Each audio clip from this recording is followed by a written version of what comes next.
Dopo la camorra, scoperta infiltrazione anche dell''ndrangheta in Veneto, maxi operazione di Guardia di Finanza e Carabinieri, arrestate 33 persone. Non si tratta più di infiltrazioni ma di presenza costante, a dirlo il procuratore di Venezia Bruno Cherchi. L'operazione antimafia è arrivata proprio mentre a Venezia si è conclusa una 3 giorni di sensibilizzazione alla lotta contro la criminalità organizzata. Gli abitanti di Venezia sono almeno il doppio di quelli ufficiali, lo sostiene il consigliere comunale Pellegrini, che ha effettuato uno studio inedito sul numero di residenti in laguna. La visita del capo dello Stato Mattarella nella montagna bellunese, da Longarone al capoluogo, accompagnato dal governatore Zaia, che come promesso sul piatto mette autonomia e Olimpiadi. Presidio di pensionati e lavoratori IPAB questa mattina a Venezia, tra le richieste un aumento dei servizi agli anziani. Dopo l'inaugurazione dei nuovi 28 autobus a Zelarino, ha avviato una campagna a partire dalle scuole per educare al rispetto. Buonasera e ben ritrovati con le notizie da Venezia e provincia. Apriamo, come avete sentito anche dai titoli, con la cronaca, perché c'è stato un maxi blitz contro l''ndrangheta in Veneto, operazione di Guardia di Finanza e Carabinieri che ha portato all'arresto di 33 persone. Dettagli nel nostro servizio d'apertura. Un altro colpo alle infiltrazioni nella nostra regione. I carabinieri di Padova e i finanzieri del Comando Provinciale di Venezia, coordinati dalla Procura Distrettuale Antimafia di Venezia, hanno eseguito 33 ordinanze di custodia cautelare nel clan calabrese dei Cutresi contro un'organizzazione di matrice 'ndranghetista che operava in Veneto. L'indagine è iniziata da una serie di tentativi che sono stati perpetrati nei confronti di imprenditori, soprattutto con minacce, anzi con dei maltrattamenti sia di mariti e mogli che erano amministratori delegati e che effettivamente poi venivano colpiti, venivano assoggettati a quella che era la violenza da parte di questa diramazione del Grande Aracri. Complessivamente sono 14 persone arrestate con ordine di custodia cautelare, 13 agli arresti domiciliari e poi altre misure differenziate fra l'obbligo di presentazione alla polizia giudiziaria e l'obbligo chiaramente viene interdetta l'attività imprenditoriale per altre 6 persone. Eseguite una cinquantina di perquisizioni, fra Treviso 2 le persone coinvolte tra arresti e provvedimenti, così a Vicenza una decina a Padova, poi Belluno, Rovigo, Reggio Emilia, Parma, Milano e Crotone. 6 le persone coinvolte nel veneziano tra arresti e provvedimenti. Le accuse sono di associazione per delinquere di stampo mafioso, articolo 416 bis, estorsione, violenza, usura, sequestro di persona, riciclaggio, emissione e utilizzo di fatture per operazioni inesistenti. I membri di spicco del clan sono Nicolino Grande Aracri, arrestato con dote di crimine internazionale ricevuta da Antonio Pelle, referente per il Crotonese, succeduto ad Antonio Ciampà, nonché capo crimine della Calabria centro-settentrionale. Durante l'operazione Camaleonte sono stati eseguiti anche numerosi sequestri per un valore complessivo di 20 milioni di euro. In gran parte c'era un uso strumentale delle imprese, perché le imprese appunto venivano utilizzate per far convogliare del denaro frutto delle attività illecite commesse sul territorio, farlo emergere attraverso delle condotte di riciclaggio. L'obiettivo della criminalità organizzata era riciclare denaro e acquisire capacità di ricchezza. Alcune attività sono state aggredite fisicamente. Si indaga anche su un sequestro di persona. È la continuazione di quelle che noi intendiamo essere poi le estorsioni, quindi ti portano via dalle aziende, ti fanno vedere che effettivamente non ritorni a casa e che allo stesso tempo, se non paghi i tassi su RAI anche non rimetti quelli che sono i denari che realmente ti hanno prestato, a quel punto non ritorni a casa.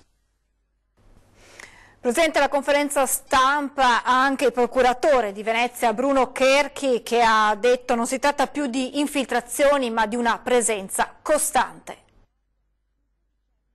Questa è la terza attività di indagine grossa che viene fatta nel Veneto nell'ultimo periodo, che coinvolge ormai 3 province, quindi non possiamo più solo parlare di mere infiltrazioni, anche perché queste attività di indagine, che sono durate un po' di tempo, hanno dimostrato una stabilità organizzativa e di struttura che fa pensare ad una presenza costante. Una presenza costante dunque in Veneto da un lato, ma controllabile dall'altro, sostiene il procuratore, grazie al solido tessuto sociale. Non dobbiamo pensare a una struttura uniforme e unitaria, ma dobbiamo invece pensare a della criminalità organizzata che usa dei sistemi di carattere che sono quelli previsti poi dalla legge nei vari territori e quindi con le particolarità del territorio. Questa operazione arriva a poca distanza da quella con Guardia di Finanza e Polizia, che ha visto l'arresto dell'ormai ex sindaco di Eraclea, Mirko Mestre. La Guardia di Finanza sta lavorando in maniera molto intensa per cercare di tutelare il territorio economico della regione Veneto, che è un territorio assolutamente florido, pieno di iniziative, di imprese del tutto oneste e coerenti, insomma, che pagano le tasse, che devono essere protette da tutte le forme di criminalità, non solo quella organizzata come quella dell'operazione di oggi, ma in genere da tutti coloro che utilizzano magari i capitali di illecita provenienza per poter fare una forma di concorrenza sleale sul territorio. E questa nuova operazione contro la mafia arriva mentre a Venezia si conclude una 3 giorni di sensibilizzazione alla lotta contro la criminalità organizzata. Un impegno per la legalità contro la criminalità e la mafia, che purtroppo non è più solo circoscritto al meridione d'Italia, a Napoli o alla Sicilia, ma è pienamente presente anche in alcune zone del Veneto, in alcuni gangli economici del Veneto. Con un sincronismo estremamente significativo, le operazioni anticamorra e anti-'ndrangheta di queste settimane in Veneto e nel veneziano si sono svolte quasi in coincidenza con la 3 giorni di iniziative nella lotta contro le mafie, promosse in Laguna da Libera e Avviso Pubblico, un'associazione alla quale aderisce anche il Comune di Venezia. Le 3 giornate sono anche state un'occasione di incontro con i familiari delle vittime innocenti delle mafie arrivati da tutta Italia e dall'estero. 400 familiari di vittime di mafia, vittime innocenti di mafia, si sono incontrate a Venezia. La città li ha abbracciati simbolicamente ma anche fisicamente, quindi l'importanza di farla conoscere questo tema, di affrontarlo e di ascoltare la loro testimonianza, perché può insegnare molto anche a noi veneti. Ciò che si propongono iniziative come questa è anche la diffusione di una maggiore consapevolezza del fatto che fenomeni di malavita organizzata, che si pensavano confinati ad alcune regioni, sono presenti anche da noi. Non a caso quest'anno la 24esima edizione della Giornata della Memoria e dell'Impegno in ricordo delle vittime innocenti delle mafie si terrà il 21 marzo a Padova. Lasciamo questa pagina dedicata alla lotta alla mafia in Veneto per tornare a parlare della breve ma intensa ondata di maltempo che si è abbattuta ieri pomeriggio sulla provincia, perché il giorno dopo rimangono i danni e la paura per un evento che poteva avere conseguenze molto gravi. I danni e i pericoli maggiori si sono verificati a Mestre e poi soprattutto a Spinea, dove le forti raffiche di vento hanno abbattuto alcuni alberi che si sono schiantati su diverse automobili, sulle quali fortunatamente non si trovava nessuno. Anche a Chioggia, dove si sarebbe formata una piccola tromba d'aria, il vento ha fatto cadere delle antenne sui tetti, qualche cartellone e diversi rami.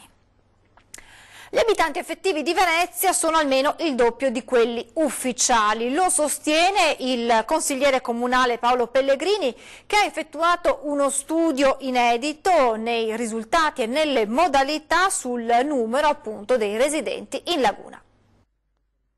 Questa è una grande città, è una capitale del mondo, non deve essere scambiata per un paesetto da 50.000 abitanti come la vulgata mondiale cerca di far passare. I residenti a Venezia non sono i 53.000 scarsi censiti ufficialmente. Secondo il consigliere comunale Paolo Pellegrini sono almeno il doppio. Prima di tutto perché bisogna contare anche tutte le isole e non solo la città in senso stretto. Poi perché l'anagrafe non conta tutti coloro che a Venezia studiano, lavorano o vivono più o meno stabilmente pur mantenendo la residenza fuori comune. Ma come calcolarli? Secondo me il sistema abbastanza elementare è valutare il consumo dell'acqua nelle abitazioni per usi civili personali.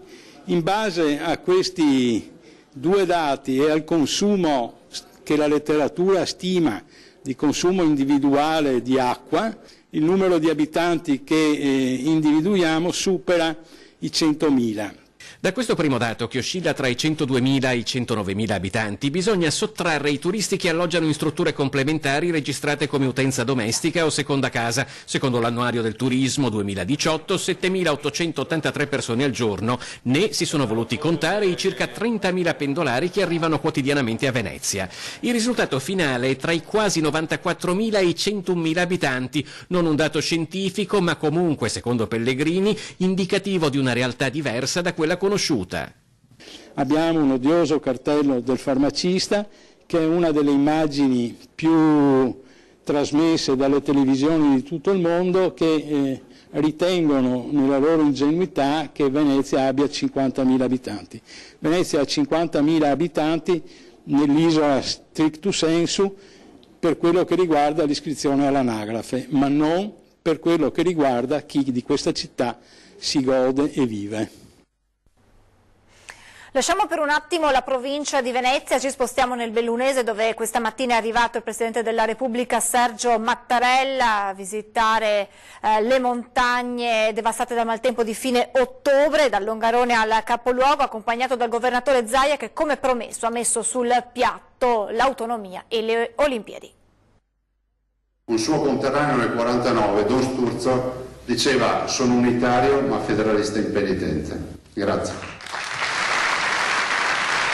La stretta di mano, lo sguardo d'intesa, la pacca sulla spalla, seduti fianco a fianco in prima fila al Teatro Comunale di Belluno. E quella richiesta di autonomia che emerge inevitabile davanti al capo dello Stato.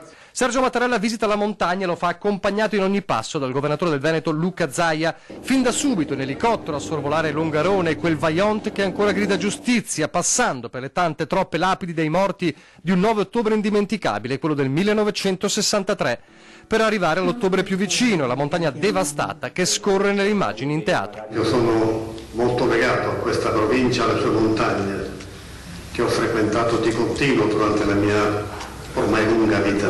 Prima con il Presidente abbiamo sorvolato le valli del Cadore. Dicevo al Presidente: guardi, da queste terre che sono impervie, che sono difficili, sono partiti molti veneti, molti bellunesi, molti cadorini, sono andati in giro per il mondo, ma non a riempire le galere, ma a farci onore, ad essere rispettati. E come aveva promesso, Zaia non si lascia scappare la possibilità di dirlo apertamente, quello che da tempo la montagna e il Veneto chiedono. Ma guardi, questa comunità la si può aiutare velocemente con 2 o 3 operazioni molto semplici. Una che è quella dell'autonomia. E è una partita che noi non consideriamo irrispettosa, è una partita che consideriamo assolutamente rispettosa della legge, lo abbiamo fatto, come lei ben sa, nell'alveo della Costituzione, ma è la volontà di iniziare un percorso nuovo per questo Paese. L'altra partita è assolutamente rappresentata dalle Olimpiadi. Mi perdoni, non è la lista della spesa, ma è la volontà di dire che queste sono delle assolutamente grandi opportunità per noi. La risposta arriva subito a partire dall'autonomia. Ci sono problemi di cui stanno occupando governo e Parlamento, sui quali io quindi non posso esprimermi, ma posso farlo sulle Olimpiadi, Presidente Zaia, che considero Olimpiadi e considero un'occasione di grande importanza, non soltanto per le 2 regioni e 2 città protagoniste, ma per l'intera Italia.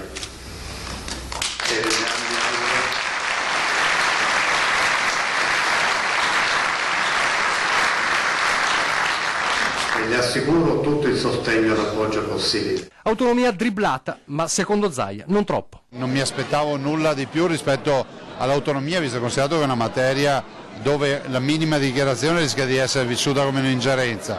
Diciamo che ci siamo ed è fondamentale che comunque il Capo dello Stato non abbia mai detto fino ad ora che siamo fuori strada. Ben venga la presa di posizione unica sulle Olimpiadi, perché questo ci dà ancora più forza, visto e considerato che la comunità internazionale sa che c'è una squadra, ma anche con il Capo dello Stato che sostiene a pieno titolo tutta questa partita. E al Teatro Comunale di Belluno il Capo dello Stato è stato accolto con entusiasmo da una folla di cittadini, autorità e volontari del soccorso giunti per assistere alla commemorazione della tempesta che ha devastato il Veneto lo scorso autunno. L'inno di Mameli cantato dai bambini e poi il video della devastante tempesta che ha colpito il Veneto, la montagna bellunese, in particolare la notte dello scorso 29 ottobre, scandiscono l'inizio della cerimonia al Teatro Comunale di Belluno, un momento di riflessione con il Capo dello Stato di quanto distruttivi possano essere gli effetti dei cambiamenti climatici, anche questi, come 55 anni fa per la tragedia del Vajont, riconducibili alla responsabilità umana, ed è un messaggio forte quello del Presidente Mattarella. Limitarsi a evocare la straordinarietà di fatti che si affacciano con prepotenza per giustificare noncuranza verso una visione e progetti di più lungo periodo è un esercizio incauto da sprovveduti. Ed è proprio dedicata alle misure e alle iniziative da prendere per contrastare i cambiamenti climatici che il Presidente della Repubblica dedica buona parte del suo intervento davanti ad una platea che ha visto parlamentari veneti, giunta e consiglio regionale e tanti sindaci da tutta la regione. Siamo sull'orlo di una crisi climatica globale, per scongiurare la quale occorrono misure concordate a livello globale. Ed il Capo dello Stato non ha mancato di ringraziare, rimarcandolo più volte, il grande lavoro dei soccorritori, una folta rappresentanza presente in teatro. E io ringrazio tutti con molto calore per quanto hanno fatto in quei giorni.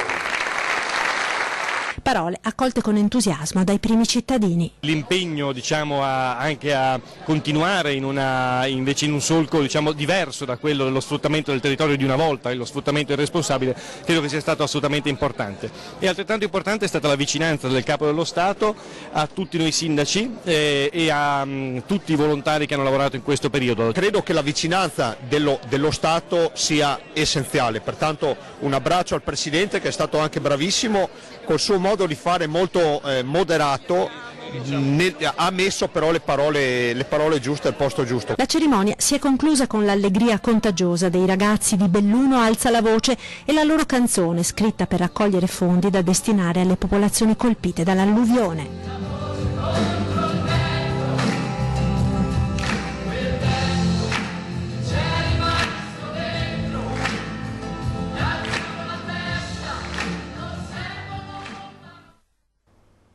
Adesso ci fermiamo per qualche istante di pubblicità, restate con noi, a tra poco.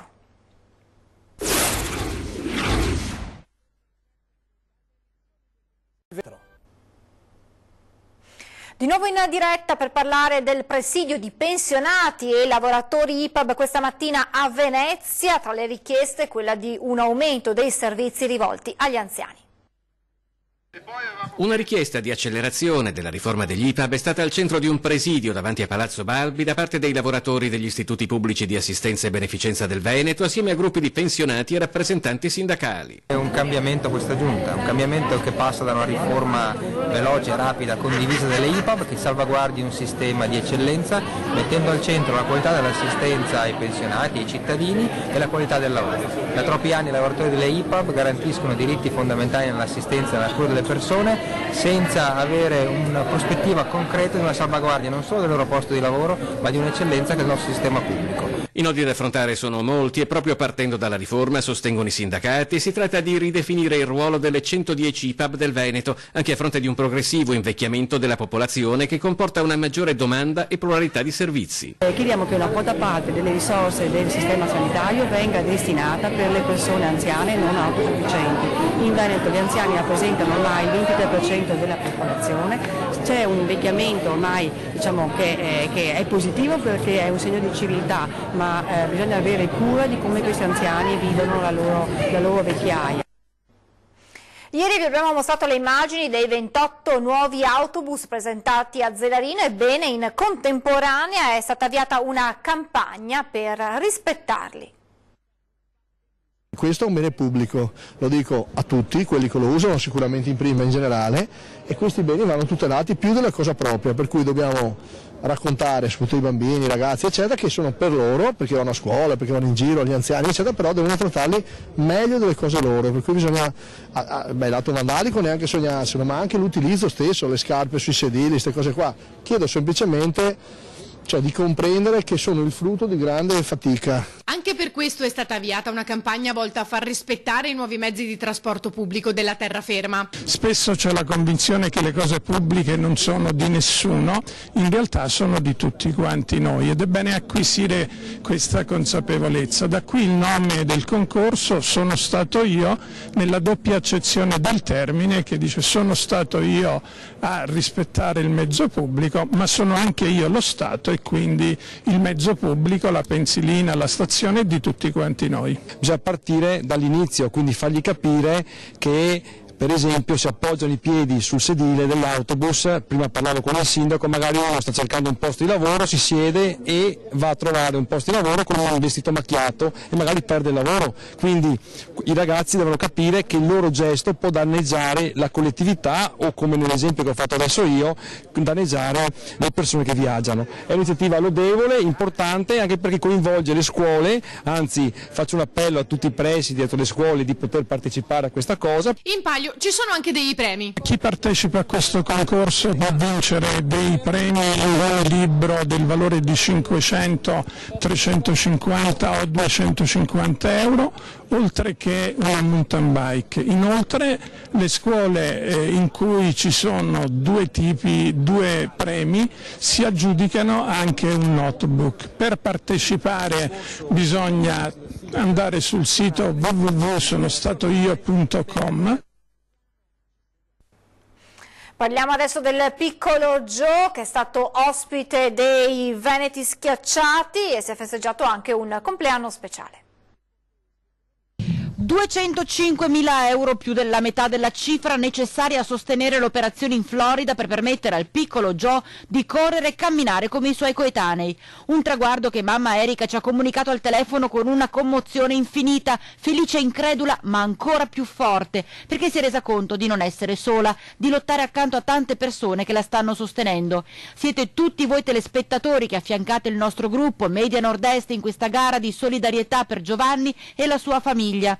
Una famiglia che è stata protagonista della puntata del lunedì dei Veneti Schiacciati, ospiti di Mirella Tuzzato. Cosa è successo nella tua vita? Pensavi mai di trovare e di vedere tanta solidarietà, Erika? No, io ci speravo, ma non l'avrei mai pensato di trovarla, perché al giorno d'oggi ci fa fatica a credere in queste cose, perché ci sono tante anche fregature. Esatto. Però io quando ho iniziato tutto questo ho detto ci voglio mettere oltre al cuore anche la faccia io, e ci voglio mettere anche Giovanni e tutta la mia famiglia. E infatti ad ogni manifestazione, ad ogni evento, in qualsiasi momento noi corriamo perché vogliamo proprio essere presenti anche nella parte organizzativa di tutte queste cose. Un grande esempio, quello a cui stiamo assistendo tutti, rinnovato anche domenica al mercante, dove sono stati raccolti altri 1.000 euro con gli ormai famosi biscotti di Joe, e la corsa a quota 400.000 continua serrata. E proprio durante la puntata dei Veneti Schiacciati, colpo di scena, perché a sorpresa il piccolo Joe e la sorellina Miriam hanno portato a mamma Erika fiori e cioccolatini per festeggiare il suo compleanno, un compleanno condiviso con tutta la tribù del nostro gruppo televisivo. Tanti auguri a te, tanti auguri a te, tanti auguri a Erika, tanti auguri a te. Bravissima! Perché questa sera, eccolo il Joe che si sente? Auguri di cuore da tutti noi. E questa sera nel corso di 20:10 parleremo proprio del piccolo Joe e della corsa solidale per aiutarlo. In studio proprio Giovanni insieme a mamma, papà e alla sorellina. È davvero tutto, vi lascio le previsioni del tempo, grazie per essere stati con noi, buona serata.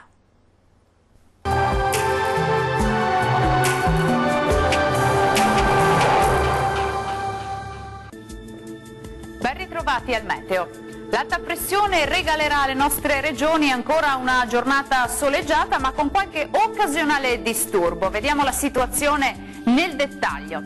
Sul Veneto avremo un tempo asciutto e stabile, tanto sole ovunque, con cielo al massimo poco nuvoloso. Dal pomeriggio non si esclude qualche piovasco sui monti del Bellunese. Temperature minime tra -2 e 5 gradi, massime in lieve calo, comprese invece tra 9 e 12 gradi circa. Spostiamoci ora sul Friuli Venezia Giulia. Prevale il sole anche sulla nostra regione, tuttavia entro sera sarà possibile qualche precipitazione a carattere sparso sul Goriziano e sul Triestino, ma in genere di debole intensità. Temperature minime tra 2 e 6 gradi, massime comprese invece tra 11 e 12 gradi. Raggiungiamo infine il Trentino Alto Adige. Sulla nostra regione sarà soleggiato, il cielo si presenterà al massimo con presenza di poche nubi a carattere sparso. Temperature minime tra lo 0 e 1 grado, valori massimi invece intorno ai 10 gradi. Dal meteo di Antenna 3 è tutto, arrivederci al prossimo aggiornamento.